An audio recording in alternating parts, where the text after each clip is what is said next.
Tozatsika amin'ny vaovao mahakasika ny serasera kosa indray folo isanjato nireo karatra sim nampiasain'ireo tambazotra mpifandraisana no tsy maintsy nahato noho ny tsy fahafantarana ny tompon'izy ireo hoy ny Artec.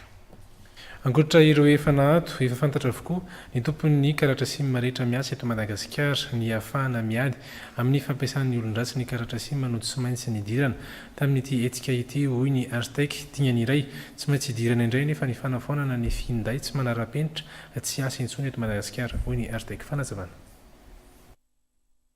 Ankoatra ny famantarana ireo tompon'ny karatra sim tsy maintsy hiditra amin'ny fanafonana ireo finday tsy manara-penitra eto Madagasikara ihany koa ny ministeran'ny posta amin'ny alalan'ny Artec. Sarotra ny fanaraha-maso ny finday raha toa ka ambanin'ny tanjaka 3G ny finday ny talen'ny fanaraha-maso ny tsena sy ny tamazotra eo anivon'ny Artec.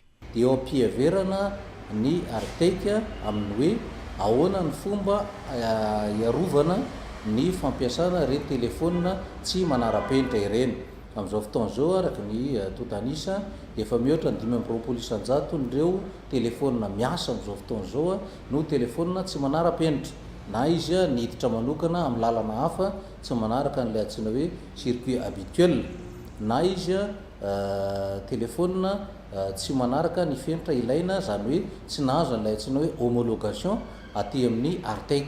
Nefa reny telefôny reny dia miasa any amin'ny réseau any manakorotana réseau reny ary indrindrindrindra mety anakorotana ny fahasalamana ihany koa noho izy tsy voafaraka ny fenitra ilaina amin'ny fifandraisan-davitra.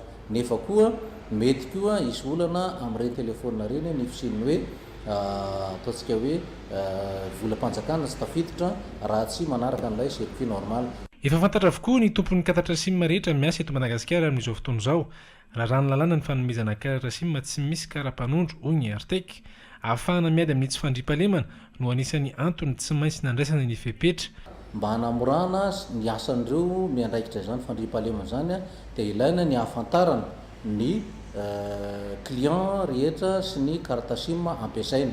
Izay ny voalohany. Faharoa misy ihany koa zany ny lafiny ataontsika hoe ho an'ireo mpanao fanadihadiana raha toe-karena isan-karazany ny mahafantatra ny ataontsika hoe antotanisa mazava sy ny ampiasana ny telefônina dia tombontsoa mety hoaritsika tamin'iny projet iny izay zavatra izay. Isy ny fitsidihana tampoka ireo tampazotra fifandraisana telo lehibe anaraha-maso ny fanohizana ny ezaka ho ny talen'ny fanaraha-maso ny tsena sy ny tambazotra eo anivon'ny Artec.